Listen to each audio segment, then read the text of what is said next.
Thanks for checking out this channel. Today I'm going to be reviewing Geography Now's video about Israel. I like a lot of the Geography Now stuff. I'm a big fan. And I hadn't seen this one about Israel yet, and I figured that's a pretty good place for me to start. Well,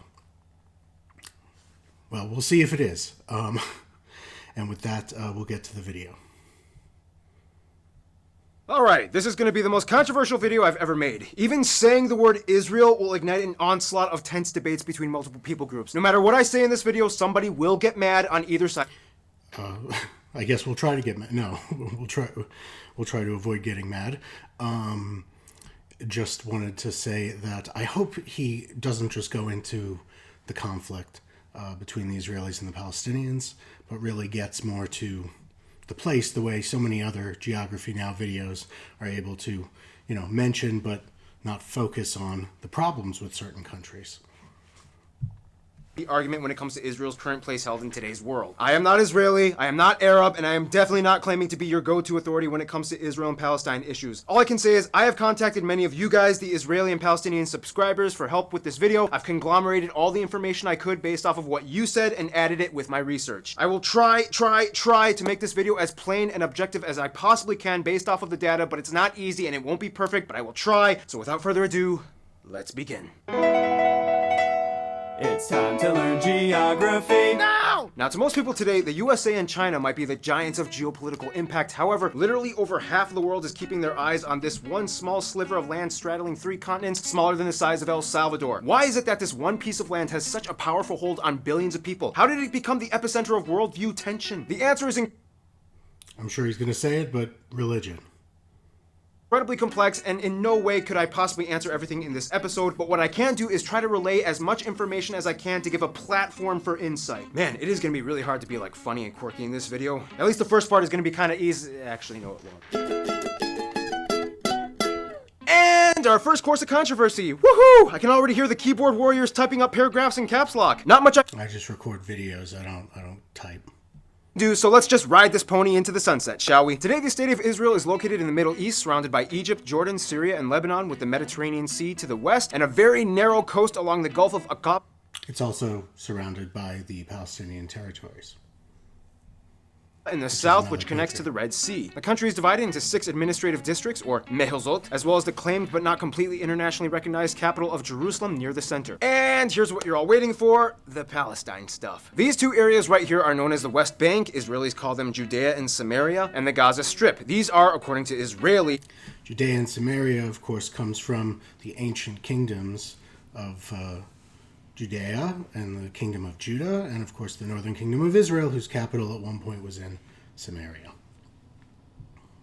Disputed territories, and according to the UN, Israeli occupied territories that are not recognized as part of Israel, but make up the larger entity commonly known as Palestine, or at least the Palestinian state. Parts of these 2 entities are currently ruled by different Palestinian authorities, the West Bank under Fatah, and Gaza under Hamas. In addition, even though Ramallah acts as kind of like a capital to the West Bank Palestinian Authority area, the city of Jerusalem is kind of seen as like the rightful capital of both entities. However, it's one big confusing mess of semi and fully barricaded neighborhoods with walls and checkpoints that extend all the way to the West Bank that would make your head spin if you even attempted to explain it, but I'll try. Basically, this right here, known as the Armistice or the Green Line, was established shortly after the start of modern-day Israel. Now here's the thing, although it looks like a concise division, the Green Line technically isn't a full nation-state border division, as it was set up as a ceasefire line. And this is where legal semantics get really messy. Israel has had a lot of conflicts since independence, but basically after the 6-Day War, in which pretty much everyone surrounding them attacked, Israel actually won and took over pretty much the entire state, plus the Sinai Peninsula and the Golan Heights, which has the UN Disengagement Observer Force Zone that manages the border with Syria. While everyone was taking forever to decide what to do with the newly acquired land, should they give it back for peace or should they partition it, Israelis just kind of moved into the West Bank anyway, since they figured the armistice line was no longer under ceasefire status. Eventually, they gave back the entire Sinai Peninsula to Egypt for peace, but then by the time they addressed the West Bank, there were already over 100,000 Israelis living there. And that's kind of where things got really messy. After all the settlements were set up in the West Bank, it kind of chopped up the map into pockety Palestinian neighborhood islands. These areas areas are kind of divided into three separate types of divisions established by the Oslo Accords in the 90s, areas A, B, and C. Type A makes up about 18% of the West Bank, but with the largest populations, classified as being under full control of the Palestinian Authority. Type B, about 22% of the land, is under Palestinian civil authority, but under Israeli security control. Finally, area C, which makes up about 60% of the land, is the mostly uninhabited area of the West Bank, which is pretty much under Israeli control, and Palestinians must obtain a permit to build there, although getting a permit is pretty difficult. This is where most of the And this was agreed to by both the Israelis and the Palestinians in the 90s during the Oslo peace process. Israeli settlements are, and about 5% of Israel's population lives with about 500,000 Israeli citizens. But the biggest issue, finally, Jerusalem. Why is Jerusalem so important? First of all, Jerusalem was completely annexed after the Six-Day War, even though it was split previously by the Green Line. They tried to establish a very carefully structured, religiously sensitive format that allowed the three major religions to kind of each grab at Jerusalem, giving pre-1967 Arab residents in East Jerusalem and their descendants permanent residency status and the ability to apply for citizenship. However, to this day, the move is still not well received, and the majority of UN member states do not exactly recognize the annexation, as most of them believe that Jerusalem should be under international status. And in terms of why everyone makes such a huge fuss over Jerusalem, well, in the shortest way I can answer this, it contains the holiest site to Jews and the third holiest in Islam, the Temple Mount. What is the Temple Mount? Well, according to what we know from ancient recorded history from both internal and external sources, Haven't heard a ton about the political geography of Israel. Hearing a lot about the conflict, but the information is good. this place was the claimed site of the first and second Jewish temples thousands of years ago until it was destroyed by the Babylonians Claim they did exist. and then rebuilt only to be again destroyed by the Romans. Then it was made into a temple for the god of Jupiter until the Umayyads came in the 7th century AD and built the Dome of the Rock, which is a shrine, not a mosque, the Dome of the Chains, which is a prayer house, not a shrine, and the Al-Aqsa Mosque, which is a mosque. To the Jewish community, the dream is to one day rebuild the Jewish temple a third time on the Temple Mount, but yeah, unless something absolutely insane and globally unprecedented happens, the Muslims would probably never let that happen. And then you get into the Bible and the prophecies, it's very complicated. This episode is so complex. What have I gotten myself into? Okay, so that kind of covers most of the administrative confusion, I think, but honestly, one thing you have to understand is that outside of Jerusalem, the country is actually pretty chill. It's weird, but Israel is like a place where everyone can be if you just don't talk about that one thing. Otherwise, Israelis talk about that one thing plenty from my experience. I should mention at this point, I'm not an Israeli, I'm an American.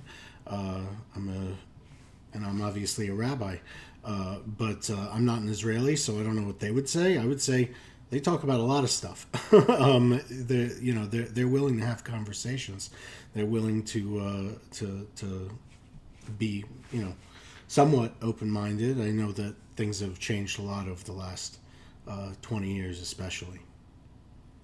cities outside of Jerusalem are Haifa and Tel Aviv on the coast, and the busiest airports are Tel Aviv International, Eliat Ramon, and Haifa Mikeli International. As a holy site, If you fly there, you're just going to go to, if you fly into Israel internationally, you're just going to go to Ben Gurion, which is like 20 minutes outside of Tel Aviv. It's okay. three Abrahamic religions, there are too many places to list in terms of notable sites and landmarks, but some of the top ones in both Israeli and West Bank Palestinian areas might include places like the Rosh HaNikra Grottos, the ruins of Caesarea, Masada, the Shrine of St. George, the Church of the Holy Sepulchre, the Shrine of the Book, Ades Synagogue, Zedekiah's Cave, the Honey Beehive House, the Tomb of the Prophet Samuel, Bethlehem and Galilee, the areas where Jesus was born and lived, Mount of Olives, Garden of Gethsemane, the ruins of Jericho, and Mount Carmel. And of course, pretty much everything What places would you add to that list? That's a safe comment. What are the places to see? I would love to add, you should go down to, in the Negev, see Ben Gurion's desert home, go down to Mitzpeh Ramon, the crater, go up to Tzfat and, have a cup of coffee, look at some art. See the beautiful mountainous northern region. There's a lot of places I'd recommend, but you can leave yours down in the comments. Jerusalem is a historically significant landmark. Oh, and there's that weird micronation, Achzivland. Just look it up. I don't have time to teach you about it. All right, well, that was pretty intense. Luckily, this next segment will be pretty easy. Not much to argue about when it comes to dirt and plants, right? Former Prime Minister Golda Meir once jokingly said, "Let me tell you something we Israelis have against Moses. He took us 40 years through the desert only to bring us to the one spot in the Middle East that has no oil." First of all, Golda Meir is the best. One of the most quotable Jews in history, and that's saying something. Israel is located in the region of the Middle East known as the Levant, or a strip of land bordering the coast of the Mediterranean, known for having its unique semi-arid lush zones that harbors various types of flora and fauna. The country is divided into 4 main physical geographic regions: the coastal plains, where about 3/4 of the country lives; the central or Judean hills, mostly located in the north and west bank Palestinian regions; then there's the Negev desert in the south, and the Jordan Rift Valley, which surrounds the longest river in the country, the Jordan, that pretty much makes up Israel's entire eastern border. The tallest mountain is located in the disputed Golan Heights area, being Mount Hermon. Otherwise, within the Green Line, Mount Meron in the North District would be the tallest as well. The interesting thing is that the entire Jordan River pretty much is a byproduct of being located on the Dead Sea Transform Fault System, which lies right where the African and Arabian tectonic plates meet. This means that Israel sometimes is subject to earthquakes, potentially destructive ones on average about every 80 years. Right at the end of the Jordan River lies the Dead Sea, the lowest point on Earth at over 420 meters below sea level. Rainfall is rare between May and September, which means water can be scarce. To combat this, Israel created a unique drip irrigation system in which water directly goes to the roots of plants with little evaporation. To this day, Israel has the highest percentage of recycled water usage, solar power per capita, and the highest density of eco-friendly companies. It came with a lot of difficulties though. They had to drain the swamps and replace them with citrus trees, terrace and spray the land, and change the irrigation canal flows to disrupt mosquito breeding patterns. After 20 years, the country officially became malaria-free. Even animals have seen a breeding resurgence, such as the Nubian ibex, oryxes, green toads, and the national animal, the hoopoe bird. Israelis might say that much of this agricultural innovation is attributed to the kibbutz program. It's hard to explain exactly what a kibbutz is. It's like a program that pulls all labor and resources together for the sake of social and economic flourishing. It's kind of like a hippie commune, but without the hippies or drum circles and crystals, and it has like actual government-funded motivation. Actually, now that I think about it, it's kind of like the anti-hippie commune. Anyway, not all Jews are kosher, but the ones that are avoid anything with pork, and Israel actually has the highest percentage of vegans per capita at around 5%. Nonetheless, Israel's economy is more heavily based on free enterprise and entrepreneurship, as well as the science and medical sectors. To this day, over 4,000 tech companies and over 80 of the 500 largest tech companies in the world have subsidiaries in Israel. With limited space for agriculture and industry jobs, they realized, oh shoot, we kind of have to like make money off of ideas. But what's a great way to grow revenue without having to take up much space? Research and programming! Today, Israel has one of the best environments for entrepreneurial capital in the world, since venture capital investments rose from 20 to over 500 in the 90s. Tel Aviv ranks as the second most important technological center in the world after Silicon Valley.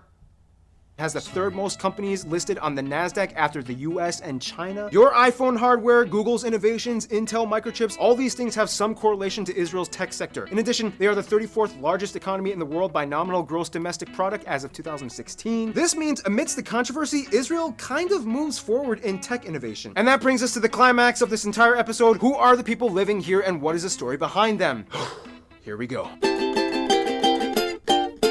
Now, here's the thing. In many ways, yes, there is a perpetual lingering ambiance of tension that hovers above Israel. However, the people living here today are now 3rd, 4th, and even 5th generation citizens that still might carry the strife of their ancestors to some extent, but like we studied in the Iran... I would say, from having been there many times, I'm about to go back next week.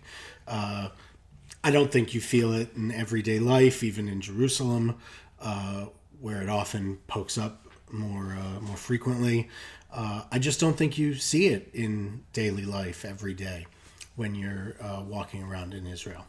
I think most of the time you see people getting along, people helping each other out. I think for the most part you don't feel the conflict every day in that tension, like he says.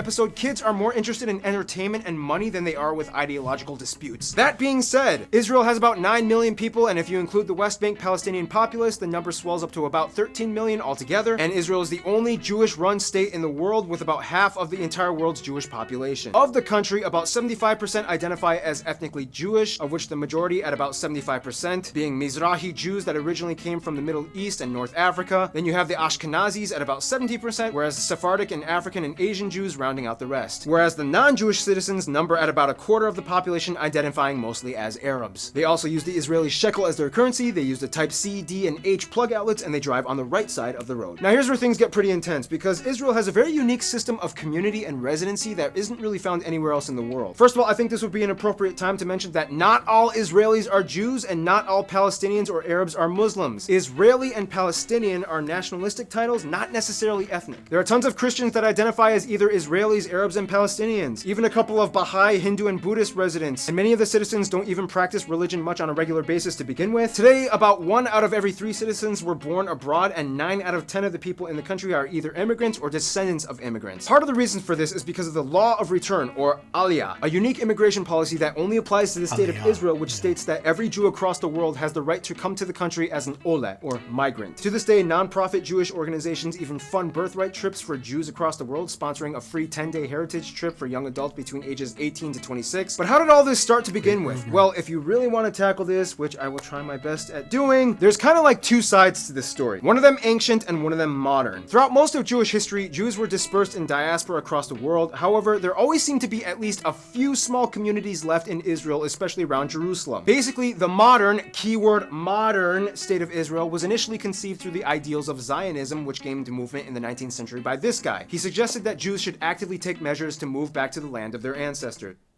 To be fair, Zionism, in the sense that they were trying to recreate a political and, homeland for the Jewish people, has been a part of our daily prayers even since since we were exiled in the first place. We pray every day for the return and the ingathering of the exiles. So it's not quite right to say that Zionism is something that started in the 19th century as a specific secular political movement. That may be true, but it's been a part of the Jewish ethos, the Jewish soul, for a lot longer than that. Over the years, more and more Jews moved in, the Ottoman Empire fell, then the land came to the mandate of Palestine under the Brits, the Balfour Declaration was made, the Brits handed the issue to the UN, and they agreed to set up a new country called Israel in 1948, which became the first time Jews had a state in over thousands of years. Now, if we're going to talk about the ancient history, then it gets way more complicated and touchy. What we do know about this area is that in the past, it was ruled by multiple kingdoms, empires, and regional powers. However, like mentioned before, we do have historical data that tells us that there was an ancient Jewish inhabitation period in this place. There are some debates on the exact legitimacy of historical claims made on both sides, but contemporary historians, both religious and secular, do agree that there was at least for sure a first kingdom of Israel that existed somewhere around 900 to 1000 BC, as it was taken over by the Neo-Assyrians and then the Babylonians, as recorded by the Babylonian chronicles that match up with the claims made in the Tanakh, or the Old Testament of the Bible. Over time, the Persians came in, and the Greeks and the Romans and the Byzantines, each of them at some point recording some kind of document about a Jewish populace inhabiting this area. Again, these are outside non-Jewish ancient sources matching up the claims that modern historians from all worldviews can attest to. So this is kind of the basis of where Jews make their claim towards the land of Israel being their ancestral homeland. They do kind of have a historical tie. Nonetheless, of course, that doesn't excuse the fact that during all the years of diaspora, numerous other people groups have moved in and grew generations of families that have built roots and homes there as well. When you talk about this type of thing, it ignites a passionate debate amongst everyone, and I'm gonna try my best to explain it. But before I do this little skit thing, I want to give you full disclosure. What I'm about to say is a conglomeration of information I obtained from you guys, the Israeli and Palestinian geographers that have contacted. Again, the guy does a great video, loving it. Do want to just say that I think it's very focused on, I kind of thought this was going to be about Israel, and it's really as much about the conflict between the Israelis and the Palestinians as it is about the state of Israel. I get it. It's interesting to talk about. I understand. Just something I noticed. Via email. We had over 100 people from all walks of life from every region of Israel, the Palestinian West Bank, and Gaza explain to the best of their ability how they would address this conflict. I took as much as I could with as much rebuttals and support claim statements, and this is kind of what I came up with. Let's begin. Israelis, you have been disenfranchising our people with the world's longest military occupation, illegally grabbing land and subjugating our people to squalid conditions as you cut us off from resources and basic rights and privileges. We have offered to share two-state solution peace treaties 5 times in the past with you. The Peel Commission, the 1947 UN resolution, the Arab League summit rejection of land offerings in the late 60s, the Camp David Yasser Arafat rejections of the 90s, and the 2008 Mahmoud Abbas offer rejections, and you still keep saying no. We are trying to work with you. We keep saying no because ultimately this is the land of our ancestors, and we won't accept a Jewish authority, especially one that was forced upon the region by colonial powers of Europe and further assisted by United States imperialism. Well, this was the land enforced upon them by Europe. Europe didn't do any support for the Israelis in the founding of the war of their state. So I'm not quite sure what they mean.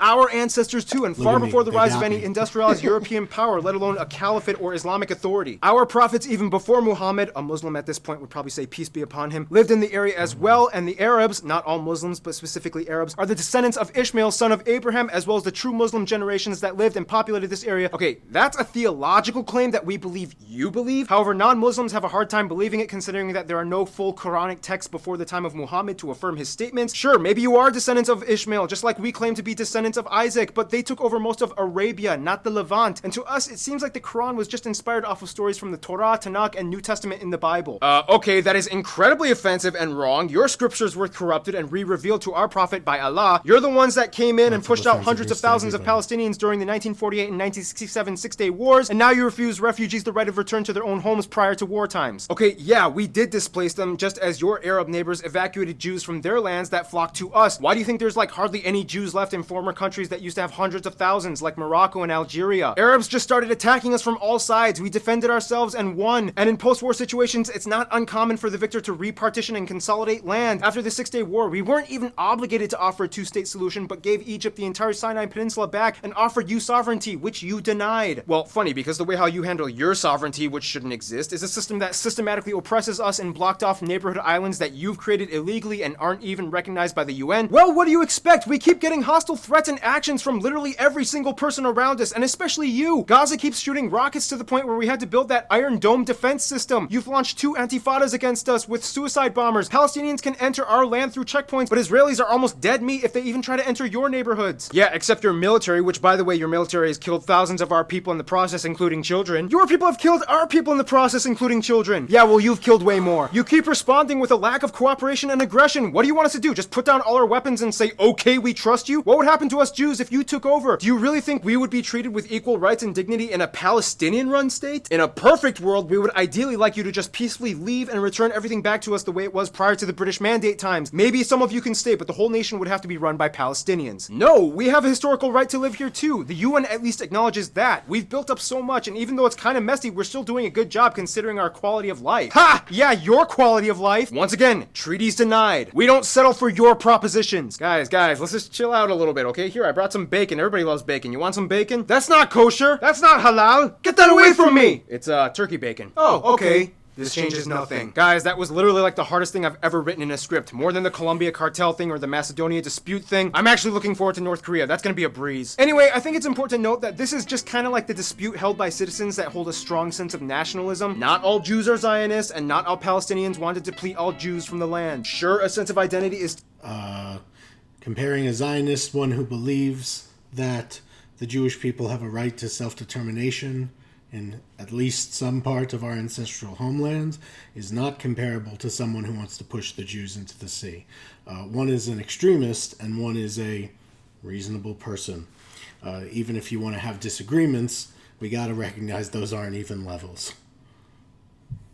Strong, but you have a society that is slowly becoming more and more secular and diversified rather than religiously stringent. The fact is, Israel is a melting pot. You walk down the streets of Tel Aviv or Haifa, you see whites, blacks, Asians, Arabs, Christians, Hindus, Buddhists, Muslims, and of course Jews. There is no one Jewish culture since so many of them moved from diaspora. I mean, a Moroccan Jew will be probably different from a Russian Jew, but overall you see universal customs like bar and bat mitzvahs, yarmulkes, the weddings with those chuppah canopy things. Everyone celebrates Hanukkah, Passover, Yom Kippur, Purim, Rosh Hashanah, and Israel is also one of the few countries that not only has a military conscription requirement, but also for men and women starting at age 18. They benefit from a highly skilled workforce and is among the most educated countries in the world, with one of the highest percentages of its citizens holding tertiary education degrees. Israel has the highest standard of living in the Middle East and has one of the highest life expectancies in the world. Israel is also the only country in the Middle East that protects and gives rights to the LGBT community. Otherwise, some notable people of Israeli descent might include people like Natalie Portman, Gene Simmons, Bar Raffaeli, Ilan Ramon, Gal Gadot, Mayim Bialik, Nobel laureates Shimon Peres, Yitzhak Rabin, the first Arab Supreme Court Judge Salim Jubran, Guy Osieri, Golda Meir, Arnan Milkan, Omri Kaspi, Sharon Cohen, Yael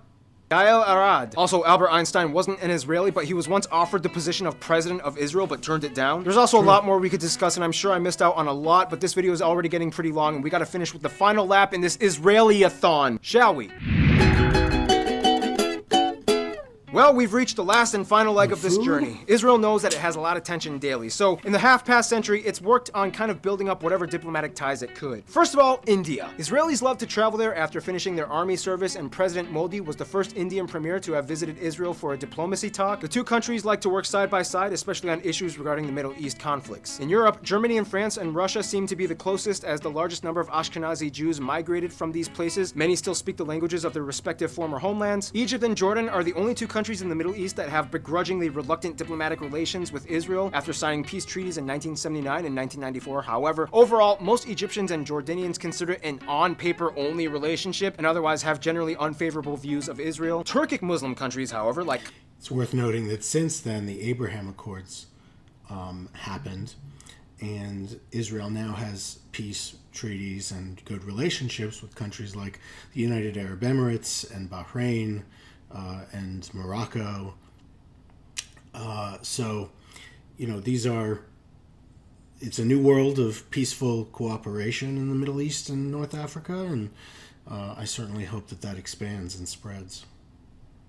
Kazakhstan, Uzbekistan, and Turkey all have diplomatic ties and embassies, mostly in Tel Aviv. Turkey was actually the first Muslim-majority country to recognize Israel's statehood, and even though recently there has been a little bit of political strife, the two still do business and trade like regular. But out of all of them, Azerbaijan is probably the closest. Not only do they have great trade and business and technology and oil and gas, but many Azeri Jews have either migrated or visit their families back in Azerbaijan annually. Nonetheless, no surprise, the USA is probably the closest friend. The USA has played a key role in the development and maintenance of Israel. The US has the second highest Jewish population after Israel. Many Jewish Americans have moved to Israel and have dual citizenship, and they cooperate on almost every level of business, military, and trade. In conclusion, over half the world seems to have an opinion about this small sliver of land that seems to have more drama than you can imagine. There is no quick solution to any of the issues currently at stake, and nobody knows exactly what the future is going to look like. Again, I'm not one to speak authoritatively on any of these issues, but what I can say is that listening, even if it goes against the core of your carnal urges not to, listening is an incredibly powerful thing. We should all start listening. Stay tuned. Italy is...